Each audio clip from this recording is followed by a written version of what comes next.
കേരളകൗമുദി നോക്കാം. കേരളകൗമുദി പറയുന്നു, സ്വർണം വെട്ടി ചെമ്പെന്നെഴുതി ഒപ്പിട്ടു. സ്വർണം എന്നത് വെട്ടി ചെമ്പെന്നെഴുതി ഒപ്പിട്ടു. ആര്? പത്മകുമാർ. കൊള്ളയുടെ പത്മസൂത്രം എന്നാണ് വളരെ ആലങ്കാരികമായി കേരളകൗമുദി എഴുതുന്നത്. കൊള്ളയുടെ പത്മസൂത്രം. തിരുത്തിയത് അജണ്ടക്കുറിപ്പ്. പത്മകുമാറിന്റെ മാത്രം തീരുമാനമെന്ന് ബോർഡംഗങ്ങളൊക്കെ അപ്പൊ കൈകഴുകയാണ്. ഞങ്ങളൊന്നും അറിഞ്ഞിട്ടില്ല, പത്മകുമാർ തന്നെയാണ്, പത്മകുമാർ മാത്രമാണ് ചെയ്തത്. കടകംപള്ളി ചോദ്യമുനയിൽ എന്ന് പറയുന്ന മറ്റൊരു ഹെഡിങ് ഉണ്ട്. കടകംപള്ളി ചോദ്യമുനയിൽ. ചോദ്യമുന കടകംപള്ളിയുടെ എവിടെയാണ് കേറുക എന്ന് നമുക്ക് നോക്കാം കേട്ടോ. ബോർഡ് അംഗം പോലെ പോറ്റി, അതായത് ബോർഡ് അംഗം പോലെ, ബോർഡിലെ ഒരു അംഗം പോലെയാണ് ഉണ്ണികൃഷ്ണൻ പോറ്റിയെന്ന്. എന്നിട്ടാണ് ഈ ബിരുദന്മാര് പറഞ്ഞത് ഏത് പോറ്റി, എന്ത് പോറ്റി, എവിടത്തെ പറ്റിയെന്ന് ചോദിച്ചത്. പോറ്റി ആരെ പോലെയായിരുന്നു? ബോർഡ് അംഗം പോലെയായിരുന്നു. പോറ്റി അത്ര. എന്നിട്ടാ പറഞ്ഞത് ഈ പോറ്റി ആരുടെ പോറ്റിയാണ്? നിങ്ങളെ കാലത്ത് കോൺഗ്രസ്സുകാരോട് പറഞ്ഞതാണ്, നിങ്ങളെ ഉമ്മൻചാണ്ടിയുടെ കാലത്ത് വന്ന പോറ്റിയാണ്, ഞങ്ങൾക്കറിയില്ല. ആ പോറ്റി എന്ന് പറഞ്ഞാൽ നിങ്ങളെ പോറ്റിയാണ്, നിങ്ങളെ പോറ്റി കട്ട, അത് നിങ്ങൾ കക്കുന്ന പോലെയാണ് എന്നൊക്കെയാണ് നമ്മുടെ സഖാക്കൾ പറഞ്ഞുകൊണ്ടിരുന്നത്. വി ഡി സതീശന്റെ വായിലൊക്കെ പഴമായിരുന്നു. പഴം. വി ഡി സതീശനെ പറ്റിയൊക്കെ ഓർത്തിട്ടാണ് നമുക്കിങ്ങനെ പരിതപിക്കുന്നത് നമ്മൾ കേട്ടോ. ഇതൊക്കെ വേറെ വല്ല പ്രതിപക്ഷമാണെന്നുണ്ടല്ലോ, മിണ്ടില്ല സഖാക്കൾ, മൂടോടെ എടുത്തെറിയും. അതാണ് പ്രതിപക്ഷം. അങ്ങനെ ആയിരിക്കണം പ്രതിപക്ഷം. ഇത് നിയമസഭയിൽ പോയി പ്രസംഗിക്കാൻ മാത്രം അറിഞ്ഞാൽ പോരാ, വിടരുത് ഭരിക്കാൻ ഇറക്കി വിടണം. അതാണ് പ്രതിപക്ഷത്തിന്റെ റോൾ. അത് നമ്മുടെ കോൺഗ്രസ്സുകാർക്ക് അറിയില്ല. അവർക്ക് സ്വന്തം പാർട്ടിയിൽ തല്ലുകൂടാൻ നമ്മുടെ രാഹുൽ മാങ്കൂട്ടത്തിനെ ഇല്ലാത്ത ഒരു സ്ത്രീ പീഡന ആരോപണത്തിന്റെ പേരിലൊക്കെ ഇയാളെ മാറ്റി നിർത്തിയല്ലോ. അന്ന് ഇവര് കാണിച്ചൊരു സൗഖ്യം, അതിന്റെ 10 അംശം മതിയായിരുന്നു ഈ പറയുന്ന വേട്ടാവളിയന്മാരെ ഇവിടെ നിന്ന് ഇറക്കി വിടാൻ കേട്ടോ. പക്ഷെ ചെയ്തില്ല. ഇതാണ് പറയുന്നത്. കോൺഗ്രസും പഠിക്കും. നിങ്ങളെയും കണ്ടുവച്ചിട്ടുണ്ട് കേട്ടോ. കേരളത്തിലെ വോട്ടർമാർ നിങ്ങളെയും വെറുതെ വിടില്ല. നിങ്ങൾ പ്രതിപക്ഷത്തിന്റെ ഒരു ഉത്തരവാദിത്വവും നിങ്ങൾ ചെയ്തില്ല. പകരം പിണറായിയുടെ ചെരുപ്പ് തക്കുകയായിരുന്നു എന്ന് ഇവിടുത്തെ വോട്ടർമാർക്ക് അറിയാം. അങ്ങനെ കല്യാണ നാൾ വധുവിന് അപകടം, ആശുപത്രിയിൽ താലികെട്ട് എന്നുള്ള ഒരു വാർത്ത എനിക്കൊന്നും മലയാള മനോരമയെ പോലെ തന്നെ ഏറ്റവും നന്നായി കേരളകൗമുദി നൽകിയിട്ടുണ്ട്. ജനാർ കൃഷ്ണന്റെ വാർത്തയാണ് കേരളകൗമുദി ഏറ്റവും പ്രധാനപ്പെട്ട.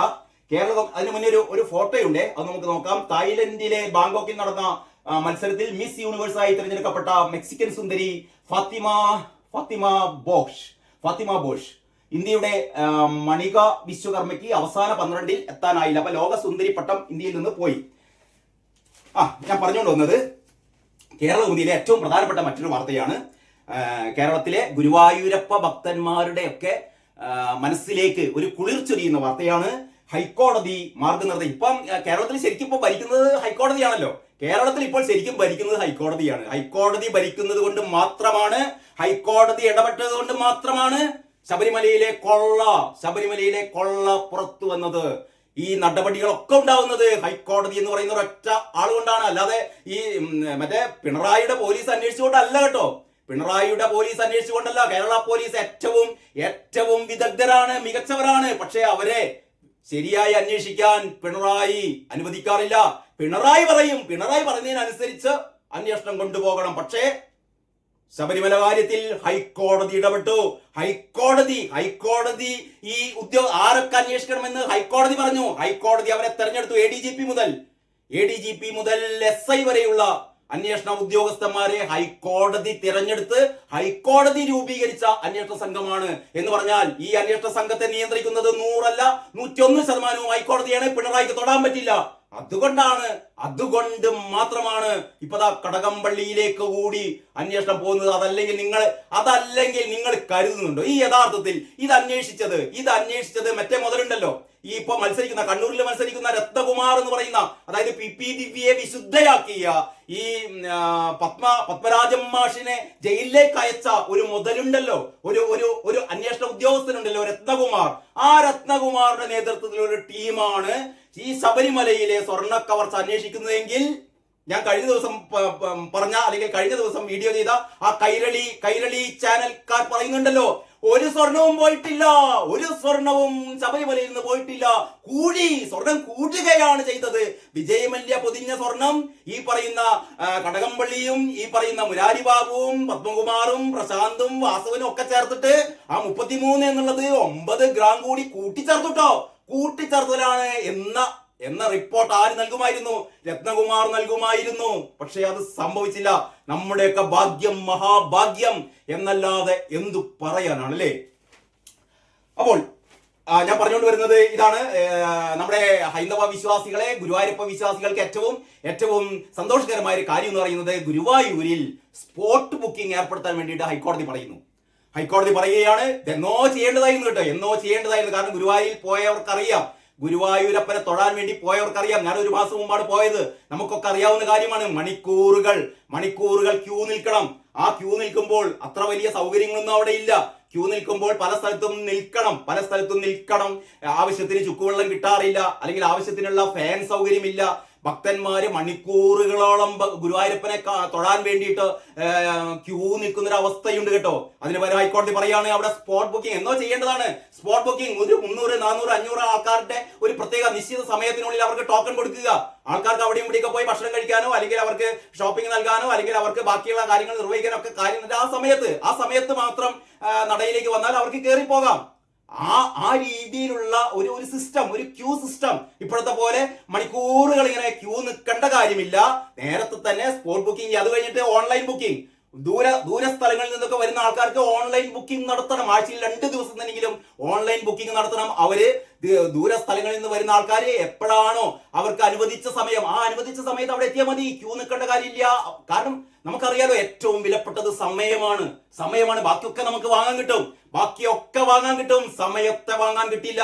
ആ സമയമാണ്. നോക്കണം നിങ്ങൾ, 1, 2, 3, 4, 5, 6, 7 ഒന്നുമല്ല, അതിനേക്കാൾ കൂടുതൽ മണിക്കൂറുകളാണ് ഭഗവാനെ കാണാൻ വേണ്ടിയിട്ട് ക്യൂ നിൽക്കുന്നത്. നമ്മൾ പറയും ഭക്തി കൊണ്ട് നമ്മൾ ക്യൂ നിൽക്കുന്നൊക്കെ പറയും. പക്ഷെ എന്തിന് 7-8 മണിക്കൂർ ക്യൂ നിൽക്കണം? ആ സിസ്റ്റം ഒന്ന് ക്രമീകരിച്ചാൽ മതി. ആ സമയത്ത് അവിടെ എത്തിയാൽ മതി. അങ്ങനെ സ്പോട്ട് ബുക്കിംഗ് വേണം, ഓൺലൈൻ ബുക്കിംഗ് വേണമെന്ന് ഹൈക്കോടതി പറയുകയാണ് കേട്ടോ. ഹൈക്കോടതി മാർഗനിർദ്ദേശം: ഗുരുവായൂരിൽ സ്പോട്ട് ബുക്കിംഗ് വേണം.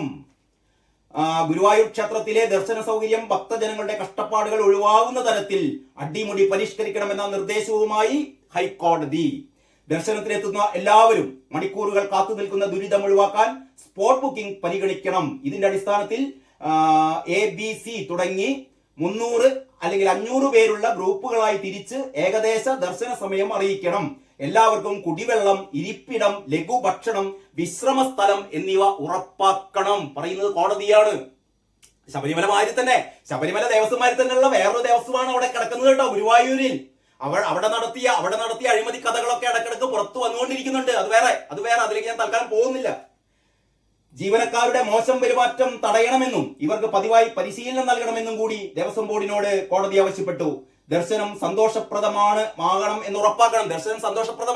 ഇപ്പോഴൊക്കെ ഗുരുവായൂർ പോകുമ്പോഴല്ലോ ഈ 8-9 മണിക്കൂർ ഇങ്ങനെ ക്യൂ നിന്ന് തളർന്ന് കുടിവെള്ളം പോലും കിട്ടാതെ, ഭക്ഷണം പോലും കിട്ടാതെ, മൂത്രമൊഴിക്കാൻ പോലും പറ്റാതെ അവസാനം ഭഗവാന്റെ മുന്നിൽ എത്തുമ്പോൾ അവിടുന്ന് പിടിച്ച് തള്ളും. നടക്കട്ടെ എന്ന് പിടിച്ച് തള്ളുന്ന ദേവസ്വം ജീവനക്കാർ ഭഗവാന്റെ ആ മുഖമൊന്ന് ദർശിക്കാൻ പോലും ഈ ദൂരസ്ഥലങ്ങളിൽ നിന്ന് വരുന്ന 8-9-10 മണിക്കൂർ ക്യൂ നിൽക്കുന്ന ഭക്തന്മാർക്ക് പറ്റുന്നില്ല. ഇവരുടെ ധാർഷ്ട്യമായ പെരുമാറ്റം ഞങ്ങൾ തീരുമാനിക്കും. നിങ്ങൾ ഭഗവാന്റെ മുന്നിൽ എത്ര സമയം നിൽക്കണം, തൊഴണമോ വേണ്ടയോ എന്ന് ഞങ്ങൾ തീരുമാനിക്കും എന്ന് പറയുന്ന ഇത്തരത്തിൽപ്പെട്ട അക്രമോത്സുകരായ ദേവസ്വം ബോർഡ് ജീവനക്കാരെയൊക്കെ പഠിപ്പിക്കണം എന്ന് പറയുന്നത്.